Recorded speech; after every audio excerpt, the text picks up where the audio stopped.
Senhoras e senhores, bom dia, boa tarde ou boa noite. Hoje iniciaremos a quarta aula da disciplina de reciclagem do curso técnico em reciclagem do Instituto Federal de Minas Gerais. Sou o professor Takeshi e iniciaremos a aula. Na aula passada, nós mostramos de maneira geral como funciona uma usina de triagem e reciclagem de resíduos sólidos urbanos. Então, nesta aula, iremos comentar sobre a coleta seletiva e manejo dos resíduos sólidos. Quando nós falamos em manejo sólidos, nós temos a adotar um dos princípios básicos interessantíssimos, que são as 5 R's, que nós temos como uma orientação da normas ABNT, que significa repensar, recusar, reduzir, reutilizar e reciclar. Repensar significa repensar as necessidades de consumo e os padrões de produção e descarte adotados. Recusar significa recusar a possibilidade de consumo desnecessários e produtos que gerem impactos ambientais significativos. Reduzir significa evitar os desperdícios, consumir menos produtos, preferindo aqueles que ofereçam menor potencial de geração de resíduos e tenha maior durabilidade. Reutilizar é uma forma de evitar que vá para o lixo aquilo que não é lixo, reaproveitando tudo que estiver em bom estado. É ser criativo, inovador, usando um produto de diferentes materiais. Reciclar significa transformar materiais usados em matérias-primas para outros produtos por meio de processos industriais e artesanais. Dando prosseguimento, na aula passada nós comentamos também que o gerenciamento de resíduos sólidos urbanos é de principal responsabilidade da gestão municipal, ou seja, prefeitura municipal. Então nós temos um esquema simplificado, onde nós temos a prefeitura municipal, que é a responsável, que tem todo o sistema de gerência de planejamento e projeto de operação de resíduos sólidos urbanos, que nós temos toda a parte organizacional entre a prefeitura e o gerenciamento de planejamento de projetos de operação de resíduos sólidos urbanos, e setor de fiscalização e atendimento, para que possamos realizar a melhoria contínua do gerenciamento integrado de resíduos sólidos urbanos. Então, normalmente em um município pequeno funciona desta forma. Para dar continuidade, nós temos uma tabela onde temos a maioria dos produtos encontrados nos resíduos sólidos urbanos que irão para a reciclagem. Notem que tem a parte orgânica e a parte inorgânica. A parte orgânica é a que é putrescível, ou seja, entra em decomposição, e a parte inorgânica é o que nós iremos fazer a reciclagem. Então, para os resíduos sólidos urbanos que são gerados em pequenos municípios, destacam-se algumas formas que são utilizados para o reaproveitamento e tratamento de resíduo, como reciclagem, reutilização, recuperação e tratamento da fração orgânica por processos biológicos. Então, normalmente, a parte de reciclagem, reutilização e recuperação são a parte inorgânica, e a parte de fração orgânica são os que sofrem tratamentos biológicos. Essa parte de tratamentos biológicos ele é muito importante, porque eles são divididos em compostagem e digestão anaeróbia. Uma produz um recurso denominado composto, que são utilizados como adubos, e a outra, que é geração de gás metano, que é uma geração de energia que pode ser reaproveitado. E também o dióxido de carbono, ele é um composto que irá entrar no ciclo do carbono, que ele vai ser recuperado de forma natural. Ou seja, se você plantar mais florestas, ele vai ser recuperado em forma de madeira e assim por diante. Então, nós iremos utilizar muito essa parte de reciclagem, reutilização e recuperação a partir desta aula.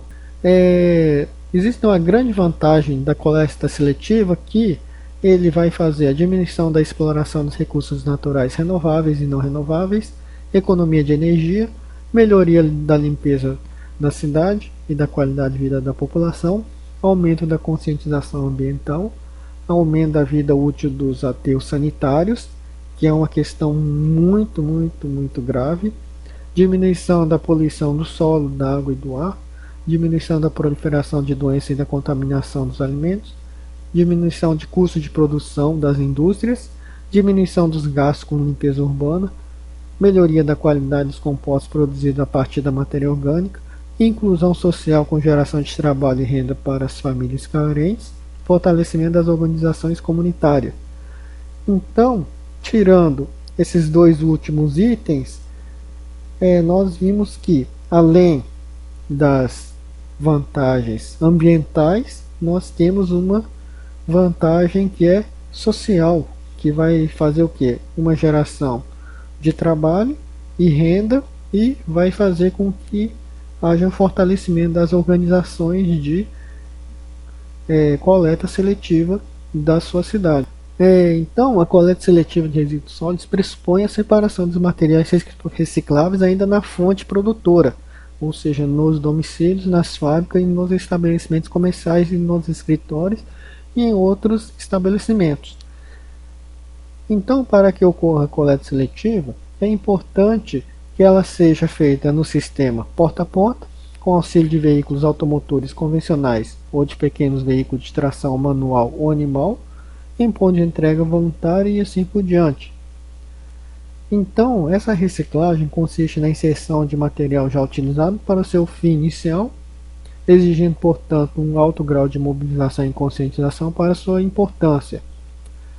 Sendo assim, quando vocês vão fazer a reciclagem de algum material, notem que em todos os materiais que hoje em dia nós temos no mercado, nós temos vários ícones onde são autoexplicativos que mostram que são recicláveis. Então nós temos alguns símbolos aqui nesse slide que mostram esse tipo de forma de reciclar, ou seja, lata, plástico, vidro, papel, alumínio, aço e assim por diante. Então, para que ocorra a coleta seletiva, então vocês vão ter que fazer o recolhimento diferenciado, de acordo com o sistema de recolhimento que é separado por cores. Então, a coleta seletiva pode ou não ser seguida por processamento, que é a triagem final, acondicionamento, estocagem e comercialização dos resíduos recicláveis, e orgânico. Então, toda vez que vocês forem descartar algum material ou coletar algum material, vocês irão pela cor do recipiente onde ele está sendo armazenados ou coletados. Essa legenda de cores foi mostrada na primeira aula de reciclagem. O acondicionamento eles podem ser feito nos big bags, que são esses sacos plásticos ou de lonas ou de tecidos, que eles estão separados por cores de acordo com a legenda anterior. Os containers também são separados por cores da legenda anterior. As bombonas e os latões, os tambores. Nós temos também o abrigo e outros tipos de acondicionamento, como caçambas, baús e assim por diante. No Brasil, existem algumas normas, leis e decretos de resolução sobre gestão de resíduos sólidos que evidenciam cuidado com o meio ambiente, especificamente na questão da coleta seletiva. Quando nós falamos em leis, ele é um pouco diferente das normas. Normas é diferente das leis. Então, para que você tenha alguma certificação com as normas ABNT, você terá que estar de acordo com as leis que são vigentes no seu país. Então, a partir desse cumprimento da legislação vigente, você irá fazer a adequação para a certificação das normas.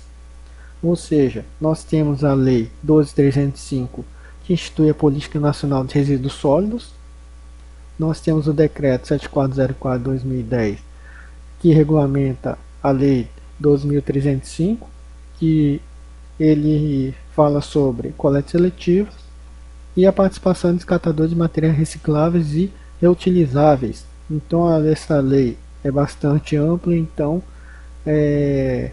sugiro que coletem na internet, no site do Ministério da Justiça e do Ministério do Planejamento, e que leiam essa lei. Nós também temos que ter um cuidado bem grande como que você vai fazer essa coleta seletiva, que é utilizar os equipamentos adequados, como os EPIs, para quem vai fazer a coleta desses resíduos sólidos urbanos, e também o veículo que irá fazer a coleta desses resíduos sólidos urbanos. Um bom veículo de coleta de lixo domiciliar deve possuir algumas características bem peculiares. Isso daqui nós estamos falando dos veículos automotores, ou seja, são os veículos mecânicos. Notem que nos slides anteriores nós falamos que para coleta seletiva nós poderemos usar os veículos mecânicos, os de tração animal e tração humana. Sendo assim, iremos comentar sobre algumas características de veículos, ou seja, não permitir derramamento do lixo ou chorume na via pública, apresentar altura de carregamento na linha de cintura dos garis, ou seja, no máximo 1,2 metros de altura em relação ao solo. Isto faz com que ele não tenha problemas ergonômicos, possibilitar esvaziamento simultâneo de pelo menos 2 recipientes por vez, possuir carregamento traseiro de preferência, dispor de local adequado para transporte dos trabalhadores, apresentar descarga rápida do lixo no destino, possuir compartimento de carregamento com capacidade no mínimo 1,5 metros cúbicos, possuir capacidade adequada de manobra e de vencer aclives, possibilitar basculamento de contêiner de diversos tipos, distribuir adequadamente a carga no chassi do caminhão e apresentar capacidade adequada para menor número de viagem ao destino nas condições de cada área. Também deve-se escolher um tipo de veículo que colete que apresente o melhor custo-benefício. Em geral, esta relação ótima é atingida utilizando-se a viatura que preenche o maior número de características de um bom veículo de coleta, listada no início deste item. Nesse slide está mostrado a coleta sendo feita via tração humana, tração animal e a tração mecânica. Quando nós falamos em tração mecânica, nós temos de várias tecnologias embarcadas, ou seja, desde um caminhão basculante comum, que não deixa de ser de uma forma muito eficiente em relação à tração humana e animal. Nós temos caminhões adaptados com gaiola, que também é utilizado para a coleta seletiva, e nós temos os automotrizes, que tem basculante para vários tipos de contêineres. Nós temos também onde tem a entrada da coleta na parte traseira. Nós temos também os basculantes, que eles basculam as caçambas e assim por diante. Então nós temos alguns modelos de equipamentos para coleta seletiva de lixo. Então foi visto nessa aula o sistema de coleta seletiva de uma unidade de triagem e compostagem de resíduos sólidos urbanos. Espero ter esclarecido muita coisa sobre essa parte que fala sobre a reciclagem de lixo, e sugiro fazer as atividades de quiz, e nós temos algumas referências que repetimos na aula passada, e também acrescentamos algumas referências nesta aula. Bom trabalho e bons estudos.